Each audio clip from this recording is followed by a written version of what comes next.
الا عبادک منہم المخلصین، سوائے تیرے جو مخلص بندے ہیں، جن کو تو چن لے گا۔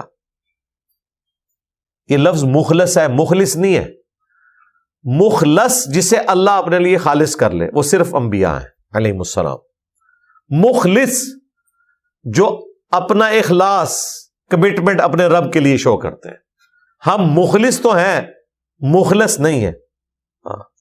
ہاں کوئی شخص مخلص ہو، اپنی کمٹمنٹ شو کرے، پھر اللہ اگر اپنی مہربانی سے کسی کو مخلص کر لے، انبیاء کرام والا درجہ تو اسے نہیں ملے گا، لیکن ایٹ لیسٹ اس کی حفاظت فرمائے، جو صحیح بخاری میں آتا ہے کہ میرا بندہ فرض کے ذریعے قرب حاصل کرتا ہے اور نوافل کے ذریعے میرا اتنا قریبی ہو جاتا ہے کہ میں اس کے ہاتھ بن جاتا ہوں جس سے وہ پکڑتا ہے، میں اس کے پاؤں بن جاتا ہوں جس سے وہ چلتا ہے، میں اس کے کان بن جاتا ہوں جس سے وہ سنتا ہے، جس سے وہ یہ رزلٹ نکالتے ہیں کہ جی بزرگوں کے ہاتھ پتہ نہیں کہاں کہاں پہنچ جاتے ہیں۔ اس کے آگے الفاظ ہیں، پھر میرا بندہ جب مجھ سے مانگتا ہے میں اسے عطا کرتا ہوں، اور جب کسی دشمن کے اگینسٹ میری پناہ طلب کرتا ہے میں اسے پناہ بھی دیتا ہوں۔ یعنی وہ رہتا اللہ کا محتاج ہے، لیکن نیک اعمال کے سبب اللہ اسے اپنے لیے اس طرح خالص کر لیتا ہے کہ پھر اس کا اوڑھنا بچھونا اللہ کی ذات بن جاتا ہے۔ شروع میں تو اس نے اپنی محنت سے ایک مقام اچیو کیا ہوتا ہے، بعد میں اللہ تعالیٰ اسے استقامت دے دیتا ہے، کیونکہ بعض لوگ کہتے ہیں کہ اگر بعد میں اس کے اعضاء گناہ نہیں کرتے تو اس میں اسے انعام پھر کیا ملا؟ یہ تو اس نے محنت کی تھی، تو انعام ہے استقامت، یہ انعام ملا۔ یہ اللہ تعالیٰ کی طرف سے خاص اس کے لیے ہو جاتا ہے کہ پھر اللہ تعالیٰ اس کی نیکیوں کے سبب، اس کی پرہیزگاری کے سبب اسے اس میں استقامت عطا فرما دیتا ہے۔ اللہم اجعلنا منہم، آمین۔ تو شیطان نے خود کہا کہ جو تیرے مخلص بندے ہیں نا وہ تو بچ جائیں گے، جن کو تو خالص کر لے گا۔ ظاہر ہے شیطان کو یہ تو پتا تھا کہ اللہ تعالیٰ جن کی اسپیشل پروٹیکشن کرے گا ان پہ تو میرا زور نہیں چلے گا، جس کی نمائندہ مثال قرآن حکیم میں حضرت یوسف علیہ السلام ہے۔ وہاں پہ بھی یہی لفظ آیا ہے، مخلص۔ سورہ یوسف کے الفاظ ہیں، اس عورت نے یوسف کا قصد کیا، یوسف بھی اس کا قصد کر لیتا اگر اپنے رب کی برہان نہ دیکھتا۔ ہاں جی، اس کا مطلب ہے اس میں مادہ موجود تھا، لیکن اللہ تعالیٰ نے اسپیشل پروٹیکشن کی۔ کیا اللہ تعالیٰ نے حضرت یوسف کو دکھایا؟ وہ اللہ کا اور یوسف علیہ السلام کا معاملہ ہے، بہرحال کوئی ایسی نشانی دکھائی جس کی وجہ سے وہ رک گئے، اور پھر ساتھ آیا وہ ہمارے مخلص بندے تھے، ہم نے ان کو اپنے لیے چن لیا ہوا تھا۔ تو انبیاء کرام کی خوبی یہ ہے کہ اگرچہ ان میں مادہ تو موجود ہوتا ہے برائی کی طرف مائل ہونے کا، لیکن اللہ کے خوف کی وجہ سے وہ رک جاتے ہیں۔ فرشتے برائی کی طرف مائل ہی نہیں ہو سکتے، ان میں وہ اٹریکشن ہے ہی نہیں ہے گناہ کی۔ انسان اور جن دو مخلوقات ہیں، فَأَلْهَمَهَا فُجُورَهَا وَتَقْوَاهَا، اسی لیے ان دونوں کو 31 ٹائمز اکٹھا مخاطب کیا گیا۔ فَبِأَيِّ آلَاءِ رَبِّكُمَا تُكَذِّبَانِ، اے جنوں انس کے دو گروہ، تم اپنے رب کی کون سی قدرت کی نشانی کو جھٹلاؤ گے؟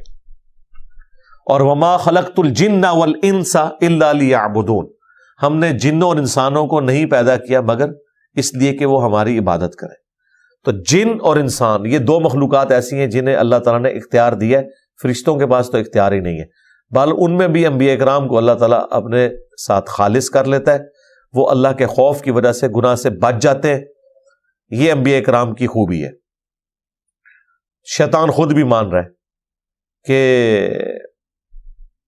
جو تیرے چنے ہوئے بندے ہیں ان پہ میرا کوئی زور نہیں چلے گا۔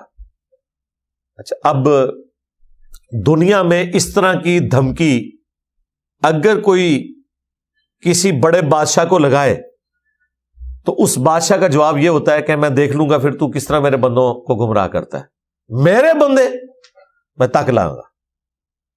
لیکن اللہ تعالیٰ نے اپنی مخلوق کی کوئی گارنٹی نہیں اٹھائی، سوائے ان لوگوں کے جو خود اللہ کی طرف اپنی کمٹمنٹ شو کریں۔ انبیاء تو ہیں ہی ہیں، ان کے علاوہ کی میں بات کر رہا ہوں۔ بلکہ سورہ سبا میں تو اللہ تعالیٰ نے فرمایا کہ شیطان نے اپنا گمان سچ کر دکھایا اور اکثریت اس کی پیروکار بن گئی. اچھا، جو اس نے وعدہ کیا تھا اللہ کہہ رہا ہے کہ اس نے پورا کر دیا. شیطان نے اپنا کام پورا کر لیا، انسان نہیں کر رہا. جو اس نے کہا تھا نا وہ اللہ تعالیٰ نے سورہ سبا کے اندر، سورت نمبر جو 35 ہے، یہ بڑی کریٹیکل آیت ہے. اور یہ بڑی، یعنی اللہ تعالیٰ جب کہہ رہا ہے شیطان کے بارے میں تو یہ بڑی حیران کن چیز ہے کہ اس نے جو دعویٰ کیا تھا اللہ تعالیٰ کہہ رہا ہے کہ اس کے دعوے کو اس نے سچا کر دکھایا ہے.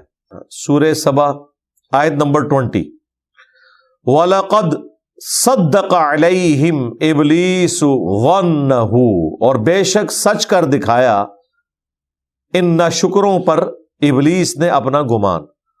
فَاتَّبَعُوهُ إِلَّا فَرِيقًا مِّنَ الْمُؤْمِنِينَ، پس وہ سب کے سب اس کے تابع فرمان ہو گئے سوائے مومنین کے ایک گروہ کے. یہاں مومنین سے مراد ادر دین انبیاء ہیں. انبیاء تو اللہ نے خود ہی مخلص کر لیے تھے.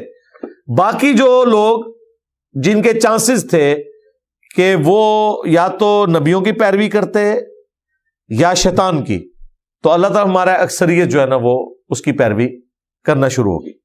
یہ سورہ سبا میں آیا. اور اس سے اگلی سورت جو ہے سورہ فاطر، سورت نمبر 35، سورہ فاطر، اس کے سٹارٹ میں اللہ تعالیٰ نے فرمایا ان الشیطان لکم عدو، بے شک شیطان تمہارا کھلا دشمن ہے. فاتخذوہ عدوا، بے شک پس تم اسے بھی دشمن سمجھو. یعنی اس نے تو تمہیں دشمن اپنا سمجھ لیا ہے، یعنی ہم تو ویسے ہی تختہ مشق بن گئے ہیں نا، تو اس نے تو دشمنی کر لی ہمارے ساتھ. اچھا، بڑی حیران کن بات ہے، وہ کہہ رہے کہ اے اللہ تو نے مجھے گمراہ کیا، اس کا بدلہ میں ان سے لوں گا، ان سب کو گمراہ کر دوں گا سوائے جن کو تو چن لے گا. اللہ نے کیسے گمراہ کر دیا؟